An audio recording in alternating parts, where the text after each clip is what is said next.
So this is the Clogger rope sleeve. It is Kevlar outer with layers of chainsaw protection on the interior.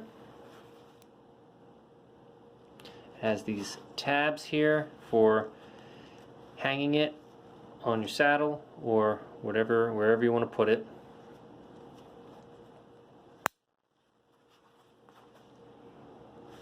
Now, I love this concept of a chainsaw protective sleeve.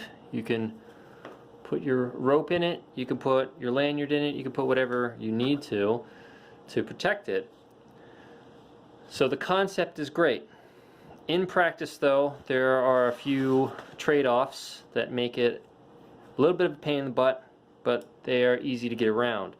First one is getting the rope into the sleeve itself.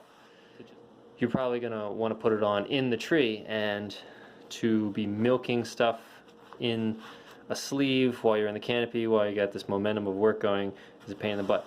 So what I got going on here is just a little bit of throw string with some ends spliced into it. You don't have to splice the ends, you can just tie some ends and you string that through. So then whenever you want to put a rope in, you just simply girth it on there. If you don't have a splice, you just girth it right on and make some half hitches. If you don't have a splice on this throw line, you just simply tie it up whatever way you want to do it. Stick it in here,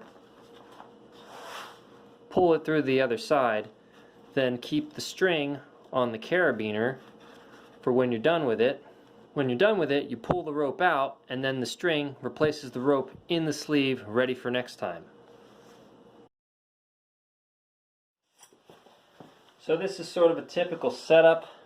I have my sleeve here, the guard, on a bit of rope, choking it off with an alpine. Maybe if I have my splice and I'm going to be moving this a lot in short lengths, I'll have that through the splice. But let's say I'm doing chunks, so I have like a long tail. Whatever way you set it up, you can just do a regular running bowline, whatever you like. Your climbing setup is not the main focus of this video.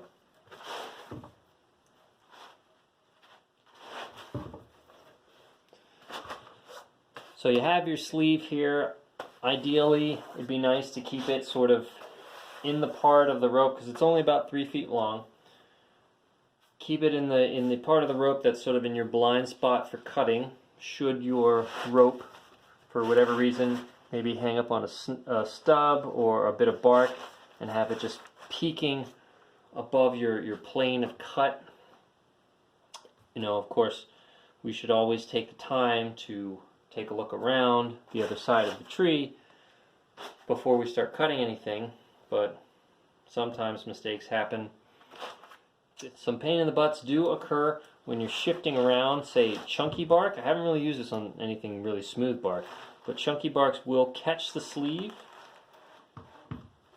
Not really a huge deal unless you really want it positioned in a certain spot. If you want it closer to, say, your knot area, because maybe that's right about where you'll be making your face cut or whatever, these, which are already serving a pretty good function in terms of keeping that able for you to take it up into the tree, and also that string I like to use, you could just take a little beaner, a little tiny beaner, and clip it somewhere into your knot.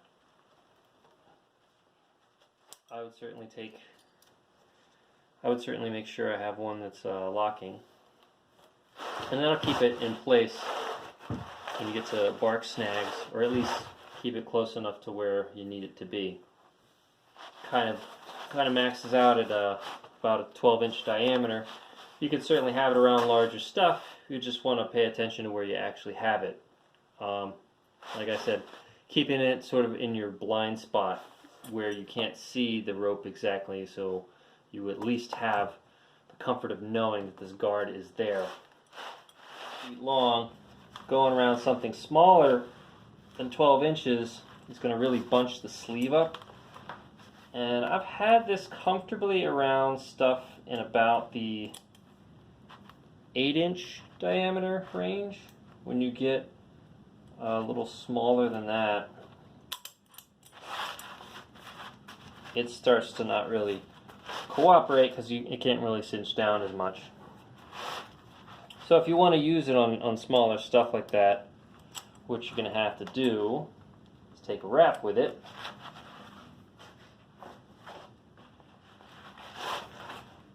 But if I have to take a top in something that is that small, I will take a wrap sometimes anyways, just to get more secure.